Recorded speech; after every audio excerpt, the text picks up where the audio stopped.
Good morning दोस्तों। आज हम बिहार करंट अफेयर का तीसरी कड़ी लेकर के आए हैं, जिसमें 25 जनवरी के कुछ महत्वपूर्ण बिहार से संबंधित करंट अफेयर्स है। और जो पिछले वीडियो में हमने कुछ स्ट्रैटेजी के कराया था उसका रिवीजन करेंगे। ठीक है, 5 क्वेश्चन था। उसमें पहला क्वेश्चन था कि बिहार को अब गंगा नदी का कितना पानी उपयोग करने के लिए मिलेगा, तो वह है 900 क्यूसेक। याद रखिएगा, 900 क्यूसेक। ठीक है।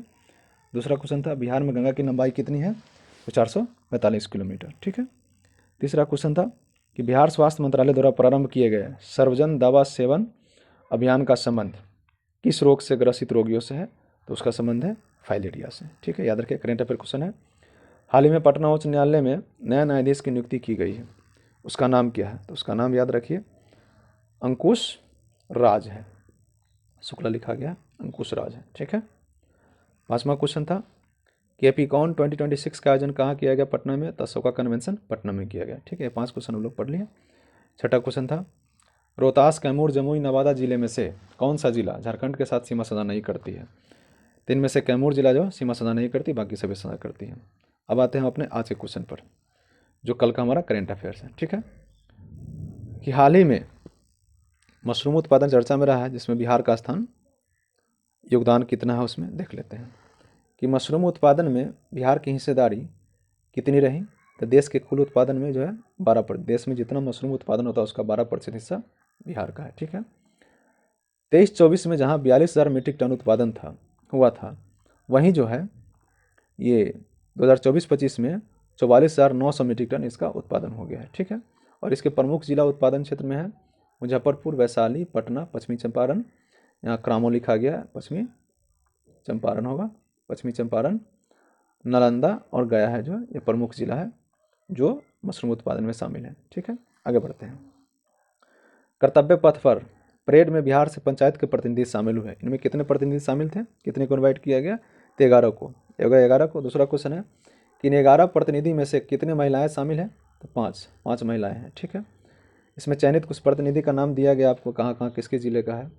अर्चना आनंद सहरसा से है, नूतन भारती सहरसा से, राजेश कुमार मिश्र मधुबनी से हैं, राजेश सिंह जो अरवल से है, पद्म भारद्वाज सीतामढ़ी से है, मेराज अहमद जहानाबाद से है, और तानिया परवीन पूर्वी चंपारण, संध्या कुमारी नालंदा, पंकज कुमार शर्मा वैशाली, जूली देवी लखीसराय और प्रदीप कुमार सिंह कैमूर से है। ठीक है। एक आप लोगों के लिए स्टैटिक जी के और ज़रूरी भी है, इंटरव्यू के लेवल से भी है, कि वर्तमान में बिहार में कितने ग्राम पंचायतों का प्रतिनिधित्व जो है महिलाएं करती हैं, तो लगभग 50% से अधिक पंचायतों का नेतृत्व जो है महिलाएं करती हैं। ठीक है, आगे आ जाइए। कर्तव्य पथ से संबंधित कुछ क्वेश्चन है रिपब्लिक डे के, कि रिपब्लिक डे 2026 पर कर्तव्य पथ पर परेड देखने के लिए बिहार से चयनित कितने छात्र हैं, कितने शिक्षक और कितने स्कूल है किया गया। इनमें से 2 छात्र, 2 स्कूल और 2 टीचर को चयनित किया जाता है, जिनमें देख लीजिए एक निजी और एक सरकारी स्कूल होते हैं। निजी स्कूल में है ललित नारायण लक्ष्मी नारायण प्रोजेक्ट बालिका उच्च विद्यालय सुपौल है, और प्राइवेट स्कूल में है दिल्ली पब्लिक स्कूल दानापुर। ठीक है, ये लक्ष्मी नारायण प्रोजेक्ट सुपौल का है, दिल्ली पब्लिक दानापुर का है। ठीक है। शिक्षक में जो है संध्या है, अटल टेकिंग लैब की इंचार्ज है, और दूसरी शिक्षक है रेखा विनोद, रसायन विज्ञान की एचओडी, दोनों शिक्षिका ही है। ठीक है। छात्र में है सौरभ बगाड़िया और दूसरा है आयात नाजीर, जो दोनों 8वां की छात्र है। ठीक है। इन सभी को जो है इनवाइट किया गया कर्तव्य पथ पर परेड देखने के लिए। आगे क्वेश्चन में आते हैं, और इसी से संबंधित एक और क्वेश्चन है कि बिहार की किस शिक्षिका या किस महिला को कर्तव्य पथ पर नृत्य करने के लिए इनवाइट किया गया, जो नृत्यांगना है, तो वो आशा सिन्हा है, जो कैमूर जिले की निवासी है, लेकिन अमरपुर +2 हाई स्कूल लखीसराय में पढ़ाती है। इस क्वेश्चन को याद रखिएगा, करेंट अफेयर्स में पूछ सकता है। ठीक ना, आगे आइए। हाल ही में बिहार से कितने लोगों को पद्म से सम्मानित किया गया है, तो उसमें 3 लोग हैं। कौन कौन है देख लीजिए। भरत सिंह भारती लोक गायन क्षेत्र में, आर्ट क्षेत्र में, गोपाल जी त्रिवेदी कृषि तकनीक क्षेत्र में इसको दिया गया है, और विश्व बंधु को दिया गया नृत्य के क्षेत्र में, ये भी आर्ट के क्षेत्र में ही है, इनको मरणोपरांत मिला गया। याद रख लीजिए, विश्व बंधु को मरणोपरांत मिला गया, इसको याद रखिएगा। हाल ही में बिहार से कितने पुलिसकर्मियों को राष्ट्रीय सम्मान 2026 से जो है सम्मानित किया गया, 26 यहाँ छूट गया, तो उसमें कुल 22 पुलिसकर्मियों को सम्मानित किया गया है, जिसमें 3 को गैलेंट्री अवार्ड दिया गया है, यानी विशिष्ट वीरता पदक, और 2 को विशिष्ट सेवा पदक सम्मानित किया गया, और 17 को सराहनीय पदक से सम्मानित किया गया। ये याद कर लीजिएगा, वीरता पदक कितनों को मिला, सराहनीय पदक कितनों को, और विशिष्ट सेवा कितनों को मिला, इसको याद रखिएगा। ठीक है, आगे है। और किस व्यक्ति को कौन कौन सा पदक मिला, इस पर एक अलग सा वीडियो बनाएंगे, नहीं तो वीडियो बहुत लंबा हो जाता। अगला क्वेश्चन है, हाल ही में एक बिहार जो रिकॉर्ड हासिल किया कि अपने यहाँ पिंक बस चला करके महिलाओं को सुविधाएं दी है, तो उससे संबंधित क्वेश्चन है कि बिहार की पहली महिला बस चालक कौन बनी है, तो बनी है रागनी बनी है, ठीक है। और यह अपने कार्य का उद्घाटन जो है गांधी मैदान में परेड में शामिल होकर के की है, ठीक है।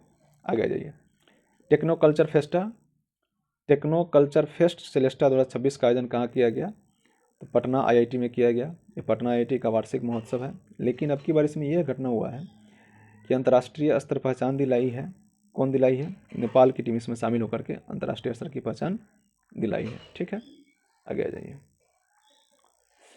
बिहार के कितने पुलिसकर्मियों को वीरता पदक से सम्मानित किया गया है। ये अब आ गया, हम लोग जितना पढ़ लिए हैं उसके बाद आ गया अब स्टैटिक क्वेश्चन रिवीजन करने के लिए, तो रिवीजन पार्ट में हम लोग आ जाते हैं। चलिए, कि बिहार के कितने पुलिसकर्मियों को वीरता पदक से सम्मानित किया गया है, ये आपके लिए है। ऑप्शन 22, 17, 2, उपरोक्त में से कोई नहीं। दूसरा क्वेश्चन, बिहार की पहली महिला बस चालक कौन बनी है जिसने गांधी मैदान में गणतंत्र दिवस परेड में बस चलाकर अपना कार्य का श्री गणेश किया है। रागनी, गायत्री, आरती, बेबी, ठीक है। आगे स्ट्रैटेजी क्या है कि सिख के प्रथम गुरु बिहार में यात्रा किए थे, पटना, राजगीर, मुंगेर, उपरोक्त सभी जगहों की। चौथा है, सिमरी झील राज्य के किस जिले में स्थित है, कैमूर, सहरसा, गयाजी, रोहतास। वीडियो पॉज कीजिए, देखिए और कमेंट बॉक्स में इसका जवाब दीजिए, ठीक है। अगला क्वेश्चन है, बिहार के कृषि जलवायु जोन 1 में कौन से मुख्य फसल उपजाए जाते हैं, अरहर, गन्ना, मक्का और धान, उपरोक्त में से सभी। ये करेंट अफेयर और स्ट्रेटेजी के था, आप लोग इसको देखे हैं, पढ़े हैं, वीडियो देखिए और पॉज करके इसका जवाब दीजिए और करेंट अफेयर को देखते रहिए, अपना एग्ज़ाम की तैयारी करते रहिए, एग्ज़ाम को और मजबूत बनाते रहिए। एग्ज़ाम में आगे बढ़ने के लिए आपको करेंट अफेयर बहुत ज़रूरी है, इसलिए बिहार का करेंट अफेयर, बिहार से संबंधित एग्जाम में देखते रहिए। अब दरोगा में देखे होंगे कितना करेंट अफेयर्स था, BPSC में तो बिहार लेवल का करेंट अफेयर रहता ही है, 5-6 जरूर रहता है, कभी कभी बढ़ भी जाता है। तो फिलहाल आज के लिए इतना ही करेंट अफेयर था, देखते रहिए, जैसे करेंट अफेयर आपको दे दिया जाएगा, पढ़ा दिया जाएगा। जब तक के लिए देखते रहिए, हंसते रहिए, मुस्कुराते रहिए। जय हिंद, जय भारत।